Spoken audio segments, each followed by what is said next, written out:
Let's just start with a hypothetical scenario. What if Jesus asked you one question today, and you literally had to answer it? We're not talking about some multiple choice theology test here. We're talking about a direct, unavoidable, face-to-face question. In our source material, this story uses this brilliant zoom-in narrative structure. It starts super wide, looking at the general public, the rumors, the societal chatter, and then boom, it aggressively zooms right in on the individual. The goal of our explainer today isn't to preach to you or sensationalize the scripture. We're just looking at the mechanics of this text to make you stop, think, and reflect. We're going to journey from the wide lens of public opinion all the way down to a microscopic, deeply personal level. Section 1. The question of identity. Let's set the stage a bit. Jesus and his disciples have just arrived in the region of Caesarea Philippi. I want you to picture this incredibly rugged, ancient landscape. We're talking warm sunlight, earthy tones, deep shadows, and just atmospheric dust. It's a setting that feels heavy with history. As they're walking, Jesus basically asks for a status report. He asks, "Who do people say the Son of Man is?" And the crowd's answers are wild. The disciples report back that, well, some people think he's John the Baptist. Others are completely convinced he's Elijah.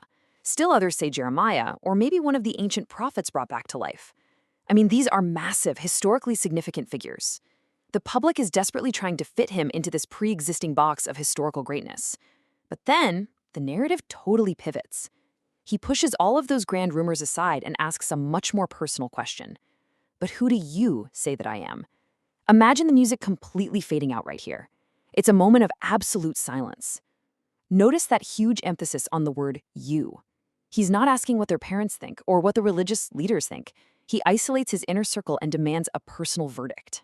Section 2. Peter's powerful confession. This brings us to a really dramatic pause in the narrative. You can almost feel the tension in that ancient air, right? Who's going to speak up? Who actually has the conviction to answer that direct, piercing question? The lens focuses squarely on one guy who steps out of the group, Simon Peter. He doesn't hesitate. He doesn't offer some theoretical answer based on what he heard down at the market. He steps forward with absolute conviction and declares, "You are the Messiah, the Son of the living God." I mean, just sit with the gravity of those words for a second.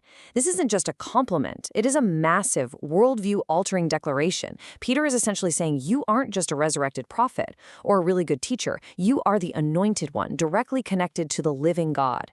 And what's fascinating here is Jesus' immediate response. He tells Peter that he's blessed, but he makes this absolutely crucial clarification.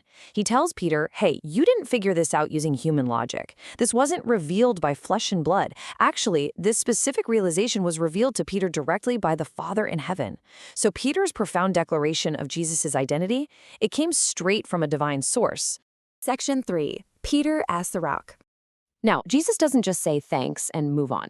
No, in this brilliant narrative mirror, just as Peter boldly declared Jesus' true identity, Jesus turns right around and establishes a brand new identity for Peter.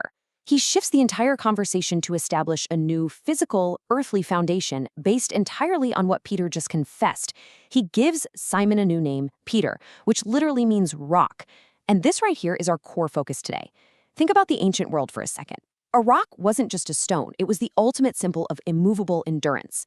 In a world full of shifting sands, a rock is literally the only thing you trust to build a lasting structure on. Remember, they're standing in the dramatic, rocky landscape of Caesarea Philippi. The environment itself is made of this heavy, immovable stone. And Jesus uses this super grounded, earthy, physical metaphor to redefine who this man is. He's not just Simon the fisherman anymore. He is the rock. He's the foundational stone. This isn't some magical glowing eyes trick. It's a profound, weighty transfer of identity. Jesus is completely shifting this man's identity from a humble fisherman to an unshakable earthly bedrock. Because a rock is stable. A rock endures. A rock is exactly what you use to build something that's meant to last forever. And Jesus makes that architectural metaphor incredibly explicit. He declares, "Upon this rock I will build my church." This is a statement of immense, immense weight. Jesus is laying out a blueprint for the future, and he's placing Peter right at the bedrock of it. But he doesn't just leave it as a neat construction metaphor. He attaches a massive, cosmic guarantee to this earthly foundation. Jesus says that the gates of the netherworld will not prevail against it. Let that sink in. This structural foundation, built on Peter the rock and his confession, comes with divine protection. the absolute darkest forces, the very gates of death in the netherworld itself, will never be able to shatter this rock or the structure built upon it. Section 4. Keys of the Kingdom. Okay, let's move to the next layer of this remarkable interaction, because the renaming to rock and the establishment of the foundation, that is just the beginning.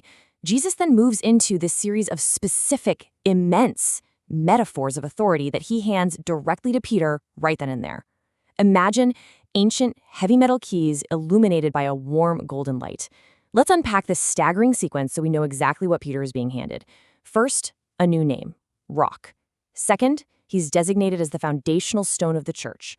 Third, absolute protection from the netherworld. Fourth, and this is huge, he is handed the keys to the kingdom of heaven. Now, keys signify access, control, and immense trust, right?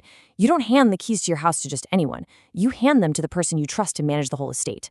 And finally, Jesus gives him the authority to bind and loose, which, in a historical context, refers to profound decision-making power and real leadership authority.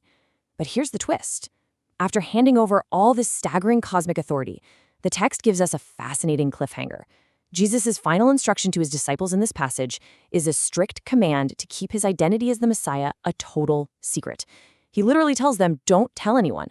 It's an incredible way to cap off this specific conversation. Section 5, the question for you.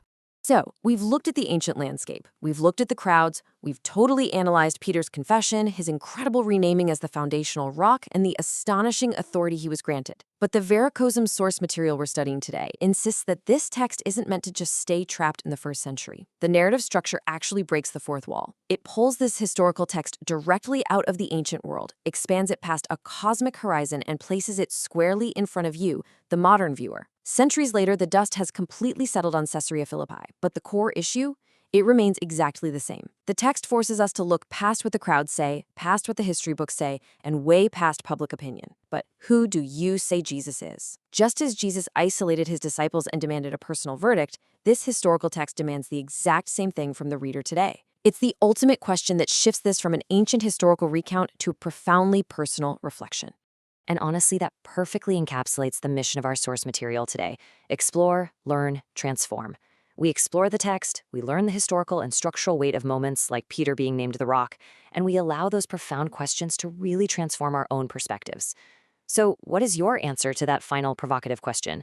I highly encourage you to really... What do you think? Comment below. Like, share, follow, and subscribe to VERACOSM for more stories or biblical information. Explore, learn, and transform.